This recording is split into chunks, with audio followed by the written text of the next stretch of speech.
When coding your drivetrain for VEX IQ and VEX V5, you can only turn your robot on the spot in what is called a neutral turn. Today, I will show you how to create custom code to make your robot turn in a gentle arc. G'day, I'm Mr. Code, and I've been coaching students in local, national, and international robotics competitions since 2017. The turning rate of a robot is how much it turns over how much it moves forward. So when you are using the turning block in VEX drivetrain code, it always uses the maximum turning rate, which means that your robot turns without moving, which can reduce the efficiency of your movement in some cases. The following code works in both VEX IQ and VEX V5, so you can do the same thing for whichever version you prefer. Alright, so this is the VEX Code IDE, and normally you would go into the devices menu like this, and then you would click on the drivetrain in order to control your motors.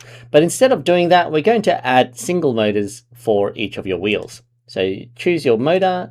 I'm going to say my left wheel is in my port 1. And then I'm going to keep it spinning normal because the wheels on your left side of your robot are spinning anti-clockwise in order to move forward. So this is correct. We press done. Add another device, and then we're going to add the right motor, port 6.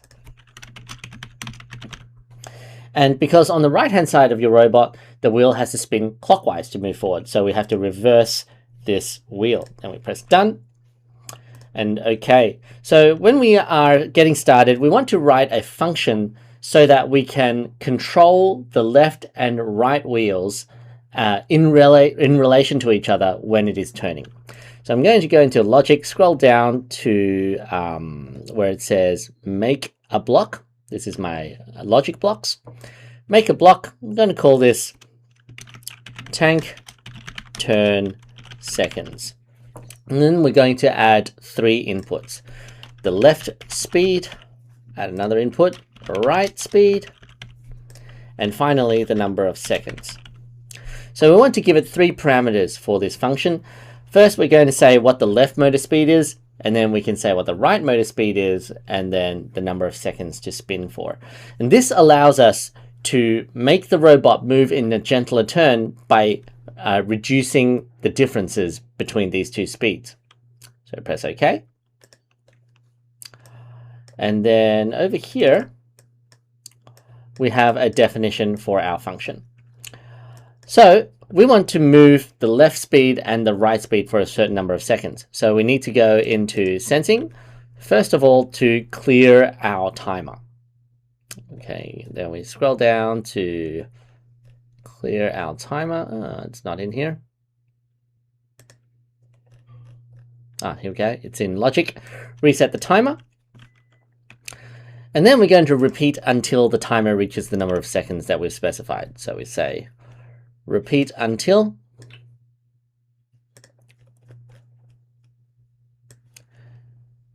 the timer is greater than or equal to the number of seconds that we've specified. And then the timer is in logic.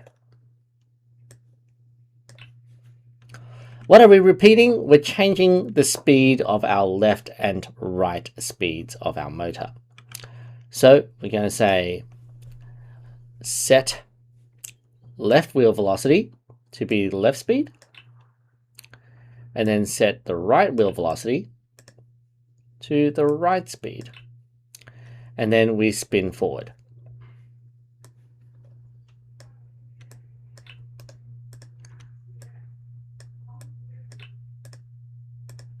At the end of all of this, we can stop our motors. Okay.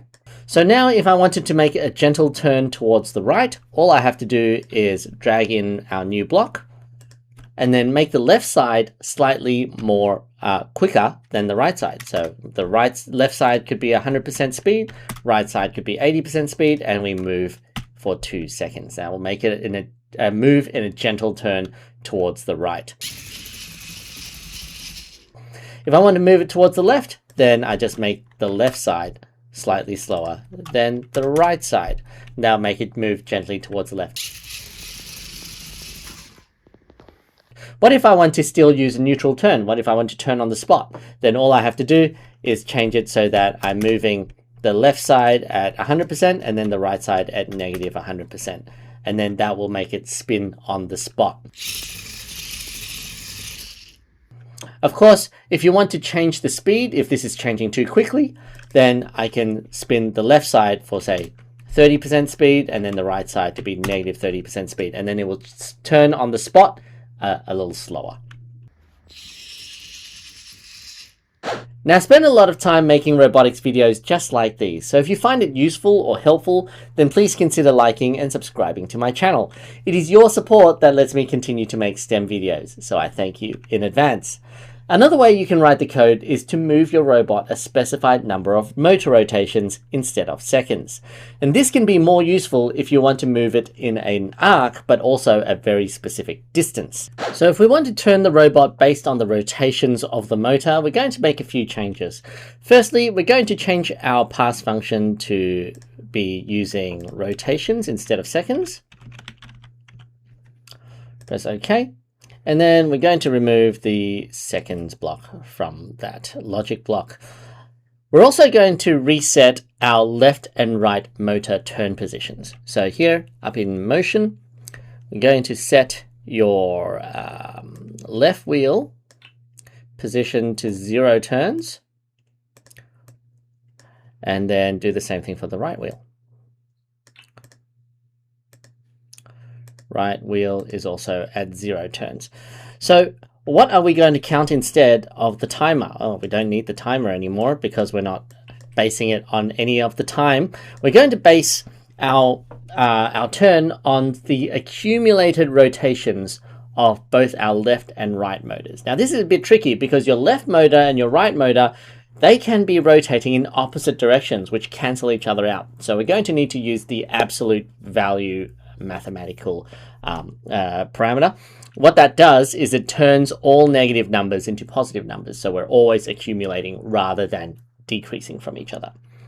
So here, after we've set left and right motor position to 0 turns, we're going to say to use the plus sign over here.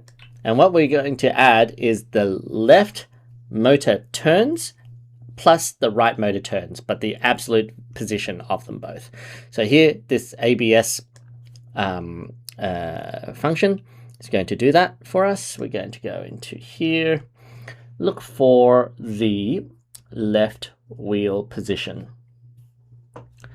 Left wheel position is over here. Left wheel position turns, and then we're going to add that to the right wheel positions turns.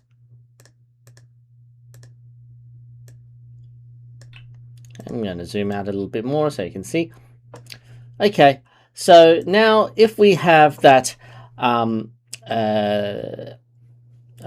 this is a little bit too far. Okay, so we have to make it more than or equal to the number of rotations that we specify.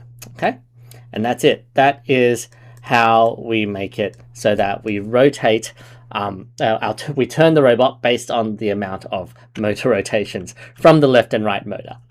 When you're using this block, you can make a neutral turn. For example, I can move one side at negative 20% and the other side at 20%. And then we can rotate for one motor rotation. That means that one wheel is going to rotate half a rotation, the other one is going to rotate another half rotation. Or we can rotate it 3 or 4 rotations, and that means that we divide the number of rotations between our two wheels.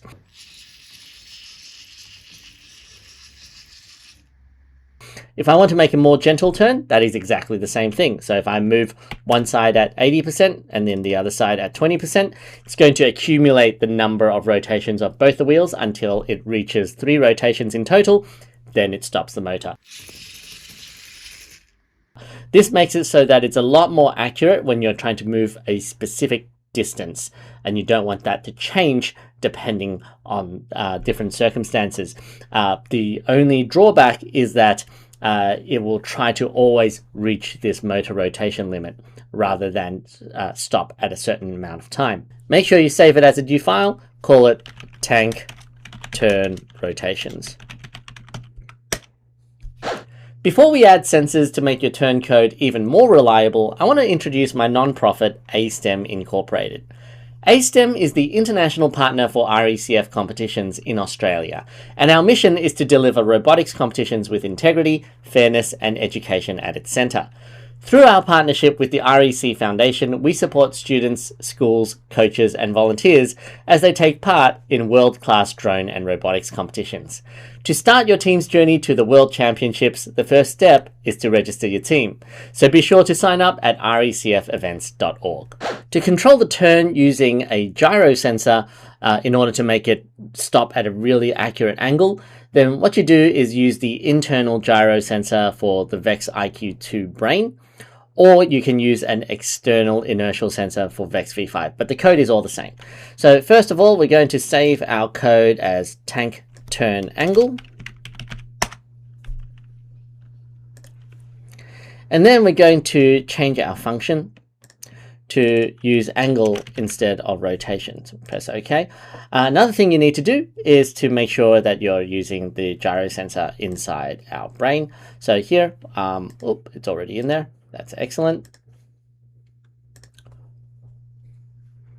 So at the beginning, you probably want to calibrate your gyro sensor when you start the program.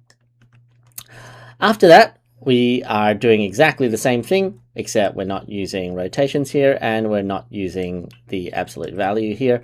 We're going to put the angle over here so that we're going to rotate until our angle meets this. But it has to also be an absolute value, because when we're turning towards the left, we're going to go into a negative degrees, but when we're turning towards the right, we're going positive degrees. So we want to make it always positive. So we're going to use another absolute value. Over here, we're going to say the absolute value of our sensing, and then you look for brain inertial rotation in degrees. So here, brain inertial rotation in degrees. All that's left now is that we have to reset our angle before we start to make the turn. So here, instead of resetting our motor angles for our previous code, we're going to reset our brain inertial rotation to 0 degrees. And there we are. Okay. To use this block, all you have to do is change your left and right motor speeds. And then you can plug in the angle you want to turn to. So let's say 90 degrees. That's it from me today. I'll see you in the next one. Bye-bye.